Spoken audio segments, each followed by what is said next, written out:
नरेंद्र मोदी कि हम पाकिस्तान को वो सज़ा देंगे कि जो उनकी नस्लें तक याद रखें, इसीलिए कर लें इतना, इसलिए कर रहे हैं। किलो एम्पियर लीनियर इंजेक्शन, उसको काली का नाम भी देते हैं, KALI, काली उनकी एक तो माता है। ये लेजर टेक्नोलॉजी इस्तेमाल की और इसके जरिए से हमारे इतना बड़ा नुकसान किया और हमारी तरफ से कोई जवाब नहीं गया और अभी तक नहीं गया। सरकारी इधर की पंगा, इधर का उसका, वो भी नहीं आता, लिखना पढ़ना भी नहीं आता इस जनरल को, तो माफ करना मेरा जानने में।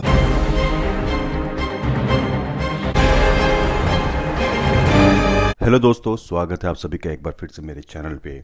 और आज का एक वीडियो जिस पे हम आज रिव्यू और डिस्कशन करने जा रहे हैं वो एक पाकिस्तानी मीडिया एक हिंदुस्तानी हथियार काली के बारे में डिस्कस कर रहे हैं। वैसे हमारे हिंदुस्तान में काली माता की पूजा सर्वशक्तिमान माता के रूप में की जाती है, लेकिन यहाँ काली हिंदुस्तान का एक वो खुफिया सबसे ख़तरनाक हथियार है जिससे पूरी दुनिया खौफ खाती है, और उसका पूरा नाम है kilo ampere linear injector, KALI काली। ये भारत का वो सीक्रेट हथियार है जिसका नाम सुनते ही चीन पाकिस्तान थर्रा जाते हैं। 23 मई को अमेरिका ने चीन के सामने शक्ति परीक्षण के लिए लेज़र हथियार का टेस्ट किया था, जिसकी पूरी दुनिया में चर्चा हुई। लेकिन भारत के पास उससे भी खतरनाक एक हथियार है जिसके बारे में दुश्मन जानता तो है लेकिन उसका नाम लेने में भी खौफ खाता है। तो चलिए देखते हैं पाकिस्तानी न्यूज़ चैनल के इस वीडियो क्लिप को और उसके बाद हम फिर इस पर रिव्यू करेंगे। इंडिया डिफेंस न्यूज़ का एक ब्लॉगर है, उसने एक मजमून चस्पा किया है, पोस्ट किया है 2 जून को, और उसमें उसने ये दावा किया है कि 11 सेक्टर में जो बर्फानी तूफान आया है वो मसनूई था और हमने किया है। इंडिया की ने डीव एक टेक्नोलॉजी है जिसको कहते हैं डायरेक्टेड एनर्जी वेपन, DEW, वो उसको काली का नाम भी देते हैं, KALI, काली उनकी एक तो माता है, लेकिन इसको काली को उसकी तारीफ ये करते हैं, यानी उसका ये तर्जुमा जी, किलो एम्पियर लीनियर इंजेक्शन, काली का जो K है उससे किलो, एम्पियर जो कि इस्तेमाल होता है आपके इसमें जो लाइट इसमें एनर्जी में, लीनियर इंजेक्टर, उसको काली का नाम दिया। और उन्होंने कहा कि इस वेपन को इस्तेमाल करके इस ऑपरेशन का नाम उन्होंने ऑपरेशन वाइट वाश रखा, और इस वर्ग के उन्होंने इस मसनूई तौर पर ये तूफ़ान बर्पा किया। क्या किया उन्होंने कि उन्होंने IL-76 2 तैयारे हैं, IL-76 तैयारा है एक, उन्होंने 2 तैयारे प्लेटफार्म के तौर पर लिए, और ये एहतियात इसलिए बढ़ती कि अगर ग्लेशियर का रुख की तरफ और मुड़ गया तो उनके भी जो आदमी जो प्लेटफार्म बना होगा वो भी तबाह हो जाएगा जी। तो उन्होंने 2 तैयारे अपने हदूद में रखे। अब उसमें सवाल ये पैदा होता है तो हमारे रडार क्या काम कर रहे हैं, वो सवाल अगर पूछेंगे तो हम बता दें। तो अब उन्होंने उन तैयारों से यानी सुबह के 4 बजे 5 अप्रैल 2012 को सुबह के 4 बजे से लेकर 5:40 तक उस पर ये लेज़र डाली गई, और वो जब वो नरम पड़ गई, वो जो उसके ज़ेरो हो गए, तो फिर उसका प्रेशर इस्तेमाल किया गया, जिससे स्क्रीन पे चल रही है इमेजेस, अगर हमारे स्क्रीन पे चल रही देख सकते हैं कि हमारे, और उससे जो 300 किलोमीटर फी घंटा का तूफान पैदा हुआ, बर्फानी तूफान पैदा हुआ, 300 किलोमीटर फी घंटा का बर्फानी तूफान पैदा हुआ, जिसकी वजह से वो हमारे ये इतनी बड़ी अमवात हुई। वो ये कहते हैं कि इस वेपन से हम 200 गीगावाट की एनर्जी को इस्तेमाल करते हैं लेज़र बनाने के लिए। तो अब ये सवाल, और इस पर जो है 1985 से इंडिया काम कर रहा था, ये ढकी छुपी बात नहीं है। और वो ये भी कहते हैं कि ये तस्वुर हमने DEW का तस्वुर हमने यूनान के साइंसदान आर्शिमीद जो है में गुजरे हैं जी, उनके से लिया, जब उन्होंने 21 BC में यानी बिफोर क्राइस्ट 21 में जब रोमन ने उनके ऊपर हमला किया यूनान पर, तो उन्होंने आईने को जो पॉलिश बैग से एक तरफ से पॉलिश होता है शीशा और दूसरी तरफ से उसका आईना होता है, तो उन्होंने उस शुआओं को, जो सूरज की शुआएं थीं, उसका इस तरह से एंगल डेवलप किया कि उनके जो जहाज़ थे रोमन के, उनको उन्होंने जला दिया। और अब भी अगर आप कहीं किसी पर छोटे मोटा कोई तजर्बा करना चाहें तो अगर वो किसी पर से वो आईने को करें और वो लाइट जो है उसका किसी छोटी जगह पर या किसी घास फूस पर डाले जाएं, कुछ देर बाद में उसमें आग लग जाती है क्योंकि वो इतनी हीटेड होता है। तो ये तस्वुर जो है उन्होंने कहते हैं कि हमने ये यूनान के साइंसदान आर्शिमीद से लिया। और फिर ये तस्वुर 1890 में एक साइंसदान मुसन्निफ H.G. वेल्स ने अपनी किताब दी वार ऑफ द वर्ड्स के में इस तस्वुर को उजागर किया। और भारत ये बात भाभा जो उनका जो एटॉमिक सेंटर है बम्बे में के करीब, उसमें ये 1985 से इस पे काम कर रहे थे। अमेरिकन भी 1985 पे काम कर रहे थे, अमेरिका ने भी ये बात। तो अब ये है कि ये बात इंतहाई शर्मनाक है कि हमारे पर इंडिया ने ये लेज़र टेक्नोलॉजी इस्तेमाल की और इसके ज़रिए से हमारे इतना बड़ा नुकसान किया और हमारी तरफ से कोई जवाब नहीं गया और अभी तक नहीं गया। अब ये सवाल पैदा होता है कि हमें क्या करना चाहिए।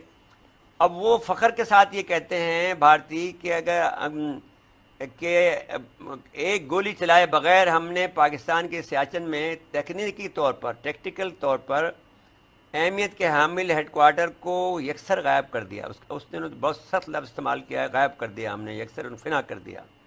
और उनके 135 का लफ्ज़ उन्होंने इस्तेमाल किया, जबकि हम 140 कर रहे हैं। तो क्योंकि उसमें सिविलियन भी थे, तो 135 नौजवान और फौजी शहीद कर दिए। ज़ाहिर है कि इस खबर से हमें बहुत दुख है और इससे डर भी लगा कि क्या हम वापस एक कमतर दर्जे पे आके खड़े हो गए इंडिया के।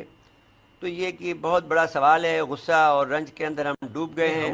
और मैं तो उसी वक्त लिख चुका था, आप हैरत अंगेज तौर पर, आई एम नॉट एटॉमिक साइंसदान, लेकिन क्योंकि मैं स्ट्रेटेजिक एक स्टडी करता हूँ तो मुझे मालूम है कि ये काम ऐसा नहीं हो सकता है, इतना बड़ा तोहदा नहीं गिर सकता है जब तक इसको लेज़र से न मारा गया हो। लेकिन मेरा गुमान ये था कि क्योंकि अमेरिका की और हमारी लड़ाई चल रही है तो अमेरिका ने ये किया होगा। ये तो इंडिया पे तो जहन जा ही नहीं सकता था जब तक इस ब्लॉगर ने 5 जनवरी को न किया। और ये अब 5 जून को। तो अब ये मैं आप नरेंद्र मोदी कि हम पाकिस्तान को वो सजा देंगे कि जो उनकी नस्लें तक याद रखें, इसीलिए कर लें इतना, इसलिए कर रहे हैं। तो थोड़ा समेट लें अब, समेट लें। मेरे ख्याल में ये है कि ये बता दें कि अब ये तो जंग की अब नई सूरत दुनिया में डेवलप हो रही है, ये हो गई। अब ये गन वन या गोली या असला या एटमी असला ये काम, ये तो अपने किसी और तरफ जा रहे हैं। एटमा तो है ना, लेकिन अभी तक बेचारे आपके जितने भी वजीर हैं, बेचारे जनरल साहबान भी हैं, जनरल बाइक से वजीर भी है बलोच साहब, वो यही गीत गाते रहते हैं। तो अब ये लोग ना पढ़ते हैं, ना लिखते हैं, ना कुछ करते हैं, ये ना सिवाय इसके कि ये इधर की पंगा इधर का उसका, वो भी नहीं आता, लिखना पढ़ना भी नहीं आता इस जनरल को। तो माफ करना, मैं जानने वाला आपको। कल्पना करिए भारत के ऊपर हमला हो गया, दुश्मन के लड़ाकू जहाज और मिसाइलें पूर्वी और पश्चिमी दोनों सीमाओं, पूर्वी मतलब चाइना, पश्चिमी मतलब पाकिस्तान, दोनों तरफ से हमले शुरू कर दिए। राजस्थान की सीमा पर टैंकों का स्क्वाड्रन हमले के लिए बढ़ रहा है। समुद्री सीमा से नौसैनिक जहाज़ों का जत्था आगे जा रहा है। तभी अचानक एक रोशनी से चमकती है और दुश्मन के सभी टैंक, फाइटर जेट, नौसैनिक जहाज, मिसाइलें एक धमाके के साथ खुद ब खुद आग के गोले में बदलकर खाक हो जाते हैं। ये बात कोई महज कल्पना नहीं, वास्तविकता है। और ये कमाल कर सकता है भारत का सीक्रेट हथियार काली, यानी किलो एम्पियर लीनियर इंजेक्टर। काली भारत का एक महाशक्तिशाली रक्षक हथियार है जो दुश्मन के किसी भी हमले को नाकाम कर सकता है। इसके सामने विशालकाय टैंक, अत्याधुनिक लड़ाकू विमान, उन्नत मिसाइलें भी फेल हैं। ऐसा कोई भी आधुनिक हथियार जिसमें इलेक्ट्रॉनिक चिप, सर्किट या किसी दूसरे तरीके के वायरलेस तकनीक लगी हो, उसे काली पल भर में नष्ट कर सकता है। मिसाइलों और लड़ाकू विमानों के अलावा ये ड्रोन जैसे चालक रहित सशस्त्र विमानों और यहाँ तक कि अंतरिक्ष में घूम रही सैटेलाइट को भी मार गिरा सकता है। भारत का शक्तिशाली हथियार काली इलेक्ट्रोमैग्नेटिक वेव्स का तूफान पैदा करने वाला यंत्र है जो सेकेंड्स के अंदर भारी मात्रा में तरंगों की बौछार करता है, जिससे ये अपने संपर्क में आने वाले किसी भी इलेक्ट्रॉनिक उपकरण को ठप कर देता है। लड़ाकू विमानों, टैंकों, मिसाइलों, ड्रोन और सैटेलाइट्स में कई तरह के सर्किट्स और इलेक्ट्रॉनिक चिप लगे होते हैं जो इलेक्ट्रोमैग्नेटिक वेव्स के प्रहार के कारण काम करना बंद कर देते हैं, जिसकी वजह से अत्याधुनिक मशीनें पल भर में कबाड़ का ढेर बन जाती है, जिसके बाद इनके अंदर मौजूद हथियारों में विस्फोट हो जाता है। काली के अंदर छोटे छोटे संयंत्रों के अंदर भारी मात्रा में ऊर्जा को संग्रहित किया जा सकता है, जिसे चार्ज करने के बाद किसी भी वक्त एक झटके से अपने लक्ष्य के ऊपर फेंका जा सकता है, जिसकी कार्यप्रणाली आसानी से समझने के लिए घरेलू कैपेसिटर या कंडेंसर को गौर से देखिए, जिसमें ऊर्जा एकत्रित होता है, जिसे छूने से करंट का झटका लगता है। इसी तरह काली में भारी मात्रा में ऊर्जा संग्रहित करने वाला कैपेसिटर जैसे यंत्र लगे रहते हैं, जिनमें एकत्र ऊर्जा दुश्मन के इलेक्ट्रॉनिक उपकरणों को जाम करके उसे बेकार बना सकती है।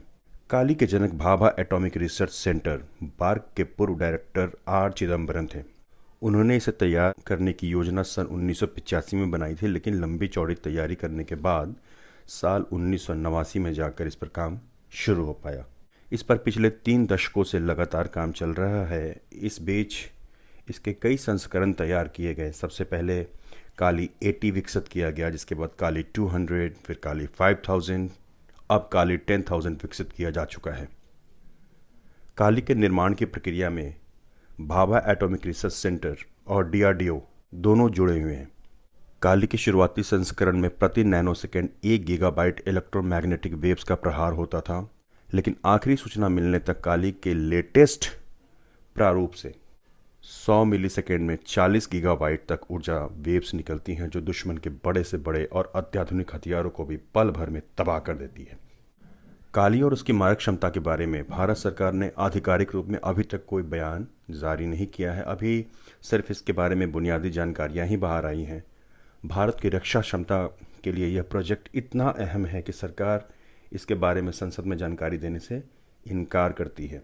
समाचार एजेंसी PTI से प्राप्त जानकारी के मुताबिक 14 जुलाई 2018 को लोकसभा में काली 5000 संबंधित सवाल पूछे गए कि क्या काली 5000 को देश के रक्षा विभाग में शामिल करने का कोई प्रस्ताव है, लेकिन तत्कालीन रक्षा मंत्री मनोहर पर्रिकर, जो कि अब हमारे बीच में नहीं रहे, ने इस बारे में राष्ट्रीय सुरक्षा का हवाला देते हुए कोई भी जानकारी देने से मना कर दिया था।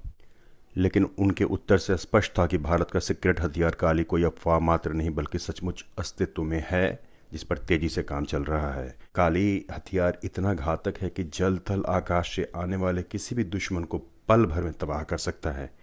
यही कारण है कि चीन और पाकिस्तान जैसे भारत के दुश्मन देश काली का नाम सुनते ही डर के थर थर कांपने लगते हैं।